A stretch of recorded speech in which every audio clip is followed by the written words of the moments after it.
everyone, I am Divya and in this video we will do question number 3 of exercise 13.3 class 10th NCERT की book हम लोग कर रहे हैं and your question number 3 is a 20 meter deep well with diameter 7 meter is dug and the earth from digging is evenly spread out to form a platform 22 meter by 14 meter. Find the height of the platform.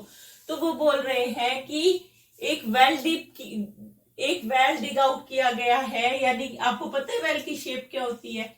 Square shape तो नहीं होती है।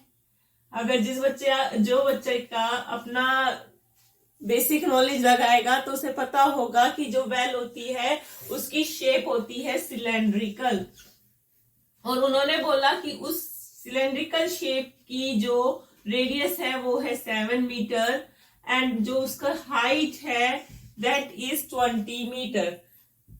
ठीक है, इसकी height कितनी है? 20 metre. अब उसमें से जो अर्थ का मतलब है यहाँ, उसमें से जो मिट्टी निकली है तो उस अर्थ को उन्होंने इवनली स्प्रेड किया है, और जो स्प्रेड किया है उन्होंने ये नहीं बताया किस शेप में किया, उन्होंने बोला है उस प्लेटफॉर्म का जो डायमेंशन है 22 मीटर बाय 14 मीटर, उसकी हाइट आपको निकालनी है।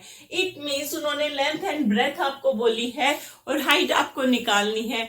तो कौन सी शेप ऐसी होती है जिसमें लेंथ ब्रेथ और हाइट होती है? क्या स्क्वायर शेप होती है ऐसी? नहीं, वो होती है क्यूबॉइड। तो आपको समझना है कि जो वो प्लेटफॉर्म है वो किस शेप में है। अगर नहीं समझोगे तो फॉर्मूला कैसे लगाओगे? तो ये जो होगा क्यूबॉइड शेप होगा, और इसकी जो उन्होंने लेंथ बताई है that is 22 metre and breadth is 14 metre and height जो है वो आपको निकालनी है।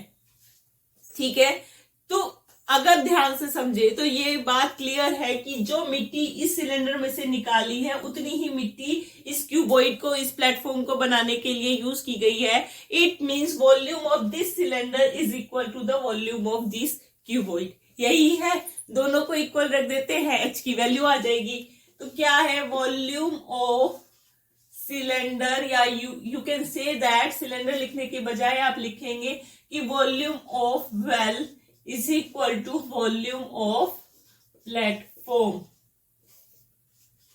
अब आपको फॉर्मूला पता होना चाहिए। तो क्या होता है वेल यानी सिलेंडर का फॉर्मूला क्या होता है? That is pi r square h is equal to, यहां एच जो है हाइट है और यहां एच जो है हाइट ऑफ क्यूबॉइड है, तो इसे कैपिटल एच ले लेते हैं।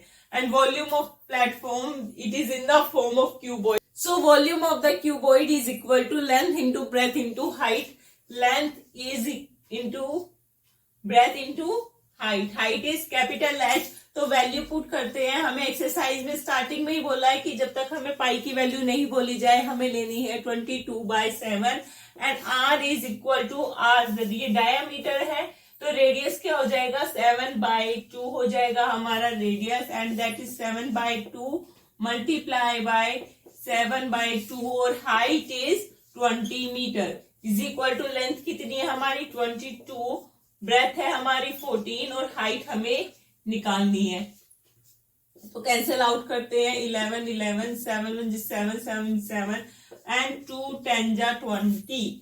तो अब क्या बचा है हमारा? 11 मल्टीप्लाई बाय 7 मल्टीप्लाई बाय 10, और इधर क्या है हमारा? 22 मल्टीप्लाई बाय 14, दोनों मल्टीप्लीकेशन में है, इज इक्वल टू के इस साइड लेके आएंगे, दोनों क्या हो जाएंगे? डिवीजन में चले जाएंगे। तो 22 multiply by 14 is equal to H. तो 11 2 जा 22, 11 1 is 11 and 7 1 is 7, 7 2 जा 14 and 2 5 जा 10। तो you will get h is equal to 5/2, और जब हम इसको डिवाइड करेंगे तो आपका आ जाएगा 2 2 जा 4, 2 5 जा 10, 2.5 centimeter is the height of the platform that is made up by earth which is digging from the well. ठीक है, तो this is your question number 3 of exercise 13.3. In next video we will do question number 4 of this exercise. Please like, share and subscribe the channel. Thank you so much. Have a nice day. Bye.